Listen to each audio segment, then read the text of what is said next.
Departamento de Ciências da Comunicação, FCSH-UNL. This question, as we have listened from my predecessors, is not exciting in many countries, but I will put this in a perspective that is a little bit out of these days and more general about this question of the public service in Europe and this social role that seems to me important to focus on it when you are reflecting on changes, because you have to see if the changes that you are thinking to make in this country are fitting with the general framework of Europe, because you are part of Europe, and if they are going forward or if they are going backwards despite the announcement of being modern. Just some general reflection. We have in Europe, and the European Union has been built around that, a model of civilization that has been a model for a long time for many countries out of Europe. This model is based on some pillars that we call the social economy, and is, for instance, education, public education available for all, health assistance available for all, decent retirement treatment that allow people to go after working time, retiring in a decent condition. To this element, this pillar, so the European model, we have to add another that is very distinctive, that is the public service broadcasting.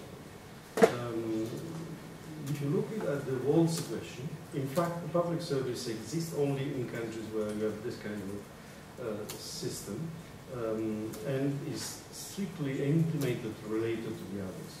You have strong public service in other countries around the world, like, for instance, in Japan, in Australia, in Canada, where this model has been imposed by the economic background and economic links.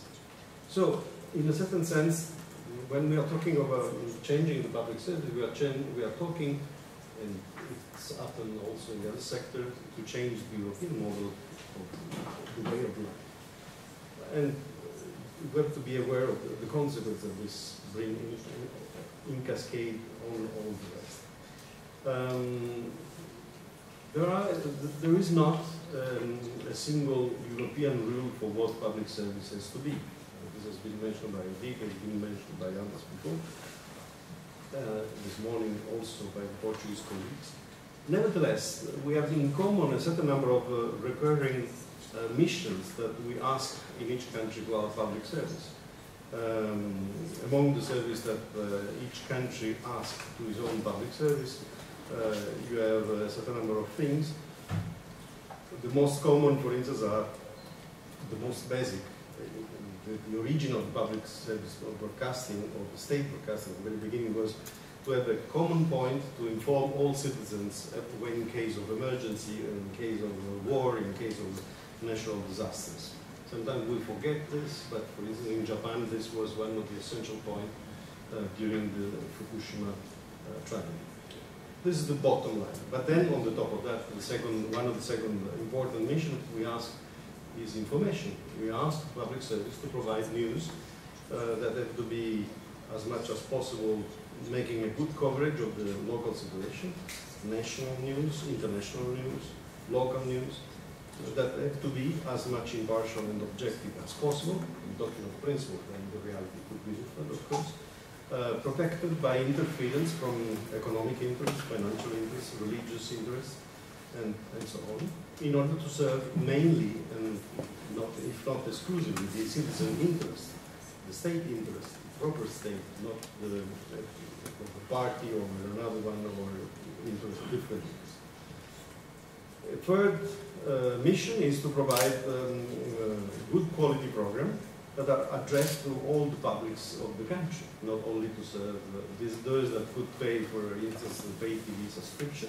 It means that we serve only a part of the population.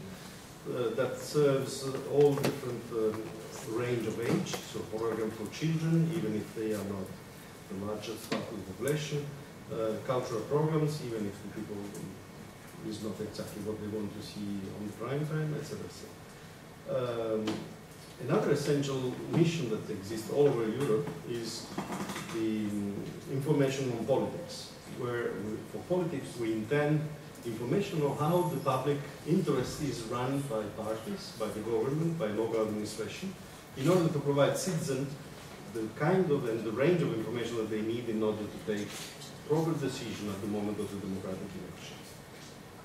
Finally, another main point is the representation of ethnic and linguistic minorities in countries where you have this kind of situation, in order to integrate these minorities in the largest community. And the last point that this is really common to all of Europe, and the European Union, to give without forget directive, and now in the media, audiovisual media service directive, is the list of the protected events. That seems banal, but it's not banal, because there is a certain concept of what is the citizen right. And these rights exist only in Europe. That's very important, because it means that you have a certain number of events around which we consider the community exists. This could be, in Italy, the Festival of Sanremo, that for you doesn't mean nothing. In most of the countries are the national football team. In other countries are, in the UK, there is the Ascot horse riding. It's events that makes the nation, events that gathers the community. And this doesn't exist in any other country. In the US, for instance, even the national football championship, even the final, is on pay TV, and most of the time you cannot see most of the events. So, in this sense, public service is the reflect of the society. In other countries, so not all over Europe, you have other missions that are asked to the public service. Preservation of archives. Because, for instance, the memory of the 20th and 21st century is based on images. It's not anymore based on books. In other countries, like for instance in the UK, it has been asked to the public service to invest heavily in producing online contents. And today, in fact, the BBC contents online are the most watched, the most seen, the most consulted, not only in the UK, but in all the English-speaking countries of Europe. In others, is asked to reach citizens abroad. This morning somebody mentioned of the Portuguese colleague, you have 30% of your citizens living abroad. So the mission of public service for this country is also to reach the community of the citizens abroad in order to make them living as part of the community even if they are abroad. And even the linguistic community, because we also share language with others that are not necessarily Portuguese. In other countries, is asked to produce educational services. Second channel here, parts also serves this kind of needs. In most of the countries, but not in all, we ask to support the national cultural industries through different ways. Funding cinema, funding the production of national contents, fictions, documentaries, animation, etc., etc. Or in other countries, for instance, is asked to produce audiovisual translation of national masterworks of literature, or the representation of operas, or the theater plays, etc., etc. In some other countries, finally, there is a request to the public service to be on the forefront of technology, to lead the transition towards new technology in moments when this is not economically viable. So, for instance, the HD TV has been first experimented by the public service in many countries. The technology, for instance, the digitalization of the countries in many countries is being led by the public service. A variety of missions that has in common one thing, that when the community believes that there is an important need, general interest is asked to the public service to take the lead on that. And the commercial, of course, could cooperate with that, could be supplementary of that, but they never replace what the public service can do. Then there is a question that arises since a few years. The digitalization in the world of broadcasting and audiovisual. in a certain way, reduce or increase the need for public service. This was also one of the points of the discussion of this morning of the Portuguese colleagues. By any means, increase the need for public service. Because if the function of the public service is to keep the community alive and to have the community gathered around this the television, the TV set as a point to be in common to keep a community alive, the digitalization has a lot of changes that arrive in the situation of the country. The first one is fragmentation.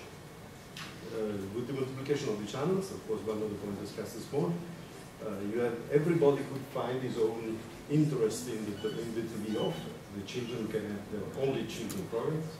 The hunters can have their hunting and fishing programs, etc., etc. So the problem is how you gather, how you create a new electronic agora in which you can find all the citizens of the country. Because we have a problem in a fragmented country. How we take decisions that are interesting and of public interest for everybody. We need to find places where this could happen. And this is not anymore happening in the streets, it's not happening anymore in the public manifestation, because this could reach only a fragment of the population. It happens on television. And you need to keep going places where all the citizens could find and could discuss and could have their mind. Make up their mind and their ideas. In this sense, strikes me what I've learned between yesterday and this morning, that the digital terrestrial revolution in Portugal didn't happen because you have in the digital terrestrial offer the same number of channels that you have at the analog offer. This is a unique situation that doesn't exist in any other part of the world. In Italy, that was one of the most closed markets for many years because of the duopoly that doesn't want to open the market. We moved, nevertheless, from 12 national channels to 60 today. So then the offer is not so pluralistic as I would like that there to be. But nevertheless, you can have a better choice, 5 times more choice than before. Why? If you don't do this, as apparently it's happening in Portugal, it means that the larger offer is only for those that could pay for it. So you create a two-speed society. If this continues on the long term, you create a two-speed society. Those that could, they can access to a better offer, and those that have the basic offer that not necessarily has to be the best quality possible. As a risk, I'm not judging because I don't know your market. I'm talking only in systemic terms. If you look at the reality of the change, you have seen that through the digital terrestrial revolution, or revolution, for instance, in the UK, BBC, that is a public service, main public service of the country, part of Channel 4 and others, moved from 2 channels to 9. In France, France Television and other public service channels moved from 2 channels to 9 again. In Germany, they moved from 2 to 12. In Italy, RAI moved from 3 channels to 14.